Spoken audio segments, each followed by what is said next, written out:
Kalau kita lihat ya, jumlah secara keseluruhan, kalau kita baca dari tahun 2015 ke 2022, ya, 2015 ke 2022, ini juga akan terbaca kenaikan dan penurunannya. Akan terlihat di sini, misalnya sebetulnya dari tahun 2015 sampai tahun 2017 itu terlihat semakin naik di semua wilayah. Nah, dari 2017 ke 2018, dari abu-abu ke kuning, itu barulah terasa apa itu guna, apa itu efek dari formula dana desa. Makanya di lampiran itu kolom-kolom formula dana desa itu menjadi penting, terutama setelah tahun 2018, yaitu ketika di situ membuat Sumatera secara objektif absolut turun. Jawa tetap naik dari abu-abu ke kuning. Yang Bali Nusa Tenggara naik, Kalimantan sama, Sulawesi turun, Maluku sama, dan Papua turun sedikit. Jadi 2018 itu dimulainya bagaimana efek-efek, dampak-dampak dari strategi atau formula, sering disebut formula dari dana desa, berapa formula untuk kemiskinan dan sebagainya.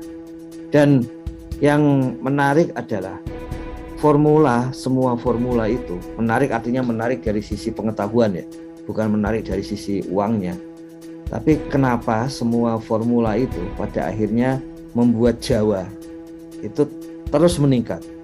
Desa-desa di Jawa ini sebetulnya desa-desa yang diuntungkan oleh berbagai formula, diuntungkan dalam arti jumlah dana desanya terus meningkat dari tahun 2015 sampai 2022. Di 2000 Sumatera misalnya di 2019 sampai 2021 itu meningkat. Tapi tahun ini 2022 turun. Ya, turunnya banyak karena tadi 1,2 triliun. Kemudian Bali Nusa Tenggara setelah meningkat sama juga 2022 turun. Jadi semua turun dibanding 2021 kecuali Jawa, karena Jawa tadi meningkat 1%. Jadi ada peningkatan yang masih muncul di Jawa, sementara yang lain menurun. Nah, kemudian dari sisi persentase, karena kalau tadi rupiah sejauh dana desanya meningkat akan meningkat, tapi dari sisi persentase akan kelihatan proporsinya. Ternyata proporsi yang terus meningkat dibandingkan tahun-tahun awal. Kalau kita bandingkan dari yang paling awal 2015 ke 2022 itu juga kembali di Jawa. Sumatera bahkan konsisten, kalau tidak sama dia akan turun dari 30% ke 28%. Jawa naik pesat 31%, sempat turun di proporsi di 2 tahun berikutnya, tapi kemudian naik dan terlihat naik pesatnya justru di 2022. Kemudian Bali Nusa Tenggara itu kalau kita lihat di sini itu turunnya itu ya sebetulnya dari tahun kemarin turun, tapi kalau dari awal itu ada kenaikan. Jadi jumlahnya juga seperti itu. Tentu saja jumlah ini perlu dikoreksi juga dengan jumlah desanya. Jadi berapa jumlah dana desa per desa di masing-masing wilayah. Tapi berapapun jumlah dana desanya kan juga perlu dipertimbangkan luas wilayahnya.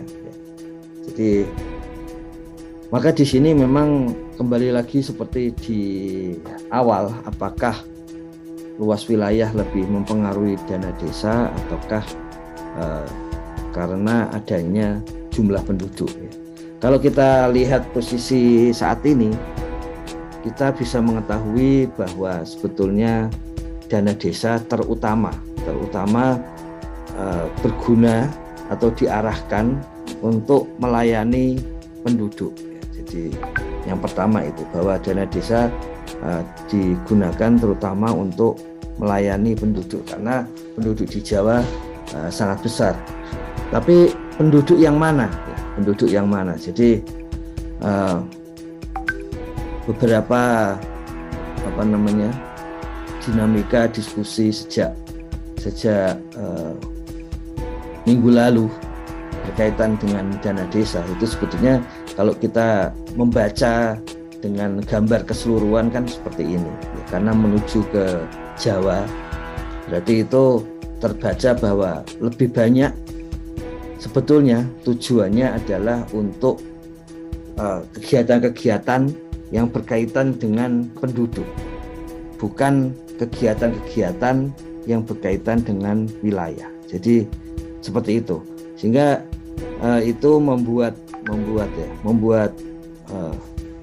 wilayah-wilayah seperti di Jawa itu menjadi lebih banyak. Jadi kalau dibuat rata-rata sekitar 930-an juta per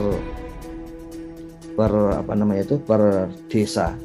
Jadi kalau desa kita pas di bawah angka itu ya, berarti dari dana desa itu berarti sebetulnya desa kita tidak termasuk ya, sebetulnya secara statistik ya, itu tidak termasuk yang perlu untuk mendapatkan prioritas khusus. Tapi kalau sudah di atas rata-rata 930-an juta itu berarti sebetulnya ada semacam, kalau orang dulu mengatakan misi ya, tapi sebetulnya itu tujuan dana desa terutama yang perlu lebih banyak dirasakan ya, manfaatnya oleh penduduk ya, terutama oleh penduduk.